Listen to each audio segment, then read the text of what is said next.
नाशिक शहर पोलिसांच्या गुन्हे शाखा युनिट 2 मोटरसायकल चोरी करणाऱ्या आरोपीला अटक करून आडगाव पोलीस ठाण्यातील चोरीचा गुन्हा उघडकीस आणलाय। नाशिक पोलीस आयुक्त संदीप कर्णिक, पोलीस उपायुक्त किरणकुमार चव्हाण तसंच सहाय्यक पोलीस आयुक्त संदीप मिटके यांच्या मार्गदर्शनाखाली ही कारवाई करण्यात आली। आडगाव पोलीस ठाणे हद्दीतून मोटरसायकल चोरी झाल्याप्रकरणी गुन्हा दाखल करण्यात आला होता।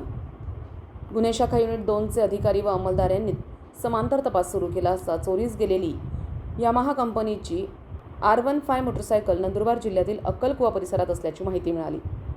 मिळालेल्या माहितीनुसार गुन्हे शाखेच्या पथकानं नंदुरबार येथे जाऊन सापळा रचत संशयित आरोपी निमजा वण्या पाडवी वय वर्ष 19 राहणार उमरकाळ तालुका अक्कलकुवा जिल्हा नंदुरबार याला ताब्यात घेतलंय। आरोपीकडून चोरीस गेलेली सुमारे 1 लाख रुपये किमतीची यामाहा R15 मोटरसायकल जप्त करण्यात आली।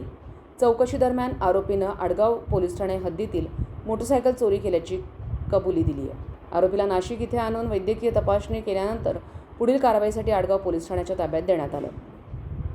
ही कारवाई सहाय्यक पोलीस निरीक्षक हेमंत तोडकर, प्रभारी अधिकारी पोलीस उपनिरीक्षक मुख्तार खान पठाण, सहाय्यक पोलीस उपनिरीक्षक गुलाब सोनार, पोलीस हवालदार प्रदीप नन्नवरे आणि चालक पोलीस अंमलदार जितेंद्र वाघिरे यांच्या पथकानं केली आहे। संविधान न्यूज, नाशिक।